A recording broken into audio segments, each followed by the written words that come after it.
अस्सलाम वालेकुम, नमस्ते। आई होप आप सब लोग अच्छे होंगे। अल्हम्दुलिल्लाह 27वां रोज़ा था जो कि मैंने बिना सहरी के रखा था और सुबह उठते ही मुझे क्लॉक मार्केट जाना था। वहाँ पे मुझे कुछ काम था। फिर देन मुझे अपने भाई के पास बल्लू, मेरा बल्लू नहाएगा, नहीं करेगा। हाँ बोला बल्लू, तू गुड नहीं करेगा। इसके बाद आज मेरे दोनों बच्चों का मुंडन था। जैसे कि ये नाखून बिल्कुल भी नहीं कटवा रहा था, इतनी बदतमीजी कर रहा था पापा के साथ, और पापा भी इसको इतना प्यार कर रहे थे। और फिर इसकी ना एलर्जी भी हो रही थी, तो पापा से ये बिल्कुल शरारती कर रहा था, उतर ही नहीं उतर रहा था। इसको लग रहा था पता नहीं इसके साथ क्या हो रहा हो। ये दोनों के दोनों मुझे बहुत परेशान कर रहे थे, इतनी मुश्किल। फिर इसने बाल तो बहुत आराम से कटवा लिए, फिर इसने इतना तंग नहीं करा जितना इसने नेल्स कट में करा था। नेल कट तो करा ही नहीं रहे थे, दोनों के दोनों नहीं करा रहे थे। अब देखिएगा दूसरा वाला भी कितना हमें परेशान कर रहा था। और इसके ना पता नहीं जंगलियों के साथ खेल खेल के मिट्टी में खेलते हैं ये लोग। घर में रहने वाले बच्चे मिट्टियों में जाके खेलते हैं और अपने जाके एलर्जी करी जाते हैं। ऐसे ही हमारा गोलू, जैसे कि आप देख रहे हैं। और इसकी कटिंग होने के बाद ये ऐसा पागल हुआ है, ऐसा पागल हुआ है। देखें कैसे घूम रहा है, अपनी पूंछ देख के घूमा जा रहा है, घूमा जा रहा है। फिर इसके बाद दूसरे वाले का नंबर आया तो ये भी ऐसी हरकतें कर रहा है, ये कटवा ही नहीं रहा था। इतनी मुश्किल से इसने नेल कट कराया और फिर ये रोने लगा आंसुओं से नेल कट कराकर। फिर इसे टुक टुक ने, मेरी बहन ने इसे चुप कराया बड़ी मुश्किल से। फिर इसने बाल कट करवाया, इसको पापा ने ऐसे पकड़ा। बेचारे वो लोग जो आए थे वो भी बहुत परेशान हो रहे थे, कह रहे थे आपके गोलू और मोनू दोनों बहुत शरारती हैं।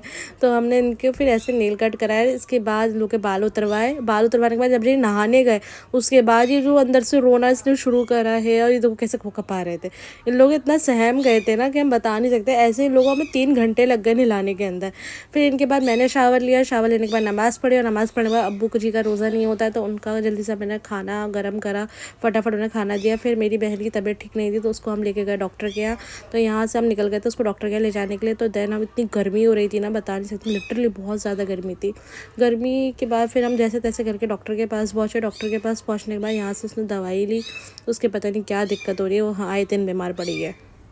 उसके बाद हम यहाँ से निकले और देखा लक्ष्मी नगर की रौनक भी कुछ ज़्यादा ही अच्छी हो रही थी माशाल्लाह से। तो मुझे तो बहुत मज़ा आया, मैं लक्ष्मी नगर भी एक्सप्लोर कर आ गई रमज़ान में। देन इसके बाद हमने ऑटो लिया और हम जल्दी जल्दी घर पहुँचे थे क्योंकि हमारे रोज़े का वक्त हो रहा था। मैं डर था कि रोज़ा हमारे रास्ते में ना खुल जाए। तो फिर हम फटाक से घर पहुँचे। देखा तो बल्ली मारन में टाइम था 10 मिनट बचे थे जब तक हम घर पहुँचे आराम से। तो घर पहुँचने के बाद हमारे लिए ऑलरेडी दस्तरखान लगा हुआ था, बस हमने रोज़ा खोला और यहाँ पर मैं रोज़ा ही, मेरी हालत तो बहुत ज़्यादा डाउन हो चुकी थी रोज़े में। फिर मैंने जल्दी से यहाँ पे रोज़ा खोला। रोज़ा खोलने के बाद खजूर खाने के बाद सबसे पहला काम होता है मेरा पानी पीना, पानी और रूअफ़ज़ा। इसके बगैर तो ऐसा लगता है रोज़ा अधूरा है मेरा। सबसे पहले मैंने यहाँ पे ग्लास लेकर एक भर कर ग्लास रूअफ़ज़ा पिया, मुझे सुकून मिला। देन इसके बाद देखा तो दोनों बिल्लू ऐसे सो रहे थे, इन लोगों को नहाने के बाद दोनों बहुत सो रहे थे। फिर मैंने यहाँ फटाक से बर्तन में, मैंने कहा चलो जी अब अपना काम करते चले। नेक्स्ट ब्लॉग में मिलते हैं, जब तक के लिए बाय बाय, अल्लाह हाफ़िज़, टेक केयर और दुआ में याद रखिए। चैनल को लाइक एंड सब्सक्राइब करना